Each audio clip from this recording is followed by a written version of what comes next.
welcome to City Talk. I'm here with Stillwater's Waste Management Director, David Higgins. How are you doing, Dave? Hey, just fine, Matt. How are you doing today? I'm doing great. David is here to talk with us about the automated waste system in Stillwater using these fine blue bins. So can you tell me a little bit about just the program? Well, automation overall is just basically a specialized vehicle that collects a specialized cart, collects waste from a specialized cart. From a citizen's aspect, really the only real change they're going to see with this new service coming on is the city is going to provide them with a blue cart that they can place curbside. So what kind of benefits will this have for the city over the old system? Well, I think that the biggest benefit overall citywide is that it will give us the ability to stabilize costs. And control costs are actually predict costs in the future. So we can manage those costs. From a citizen standpoint, or from the city standpoint, it actually is going to kind of clean up the appearance of the city. It's a little more sanitary. It actually reduces litter, and that's probably one of the biggest benefits from the city, from a citizen standpoint. So will the residential service change at all, or will it be pretty much the same?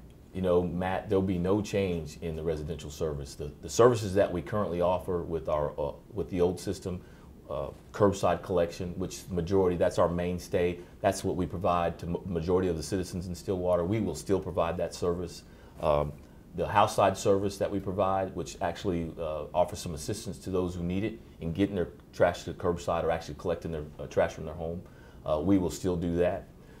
The actual yard waste collection, there's a little bit of a change to yard waste. Our Yard Waste Wednesday program is actually going to change. We're going to kind of do away with that. And we're going to collect the yard waste at the same time or the same day that we collect your cart. So we've listened to citizens, we've got a lot of input, and our past system where we were collecting your trash on one day and your yard waste on another day, we're going to combine those two. And okay. Then the special collections, that's another service that we offer, a move-in service where we collect cardboard and packing materials and things like that when you move in. We're going to continue that. And we also have our special cleanups, which basically each residential household is allowed 2 of those a year. You can call anytime and we're still going to provide that service. Okay, so what kind of options in cart size are there? We have a lot of different options in the cart sizes. We have as small as a 35-gallon, which would be optimal for that single person household, up to 2 96-gallon containers, which is probably something that's more advantageous for a medium-sized family.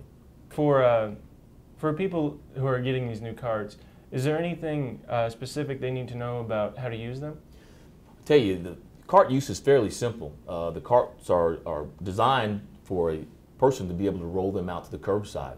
The one thing, the most important part from a citizen standpoint for our service is just the way that they place it at the curbside. So what we're asking them to do is park it, point it, and space it.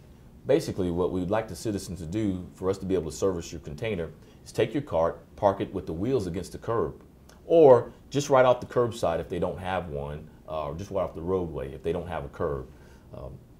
And we want them to point it, basically take the opening of the cart, it has an arrow on it, point the arrow or the opening towards the center of the roadway, and then space it. We need at least 5 feet of clearance around that cart so that we can service it without any accidents or any damage to any other surrounding things.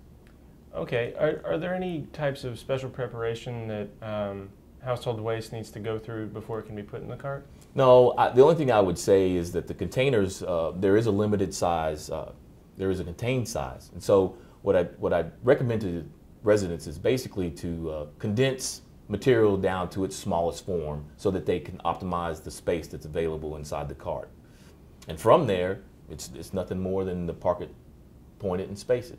Okay. So we have a few questions that we have recorded about the automated waste system. Would you be willing to answer a few? Yes, I will gladly answer the questions. Okay, here's our first question. When will I receive my cart? The way our program is designed, we split it into 2 phases. Our first phase of cart delivery will occur in April. And so The majority of residents will receive their cart in April. Our second phase will be in July, and that will contain the remaining homes will receive their carts in July. So. Okay. Here's our next question. Will my collection date change? Yes, the collection days will change. This automated program, the way it's designed, it's a once-a-week service. So our old system is twice-a-week service. This new system, your day will change. And how will people know which day they have? Your day of the week service will basically be provided to you with a brochure when your cart's delivered. Well, that sounds helpful. So here's our next question. What can I put in the cart? Actually, Matt, the carts are designed for normal household trash. And so those items that you would normally place in the trash can also go inside the cart. We would we'd recommend that you bag those items just so that you keep your cart clean and sanitary, but it's not necessary. Okay. We have another question for you. What if I have more items than my cart will hold? If you have more items than your cart will hold, you can dispose of them at the Convenience Collection Center, or you can call for one of our special cleanups. What we find is 80% of our households, this 96-gallon container is going to be adequate. We do have some smaller containers if this is too large, or some larger packages if you need extra capacity. If you need to change the size of your cart, or if you'd like to try a different cart, simply call the Waste Management Operations Center and we will deliver the necessary carts. Okay. We have another question for you. How do I dispose of large items? Large items are those outsized or excessive items, appliances and furniture and such as that. You simply need to call the Waste Management Operations Center at 742-8269 and we'll schedule a special pickup. Okay. Here's the next question. I continue to use my old trash cans. This automated program that we're bringing on is designed to service only this Stillwater logoed cart. So if you have trash cans or old trash cans, you can actually utilize them for storage or some other purpose around the house. Okay. Here's the next question. What if my carts were stolen or damaged? If your cart is missing, stolen, or damaged, you simply call the Waste Management Operations Center and we will send someone out to take care of that problem and deliver you a new cart. Okay. Here's the next question. How do I maintain the cart? The carts are made of durable plastics. And so simply just rinse the cart out with some mild soap and water when it becomes soiled. Okay. Here's another question we received. What happens when I move? When you move, the cart stays with the residents. These carts are serialized and we have them assigned to a particular address. So once again, if you move, you don't take the cart with you. Okay. Good. Well, thanks for coming on this week. Hey, Matt, I appreciate the time, so thank you. And what's that phone number for people who have more questions again? Our Waste Management Customer Service, you call, we can answer any remaining questions. 742-8269. All right. Thanks for coming on. Yes, sir. Thank you. I'm Matt Setzer. I'll see you next time.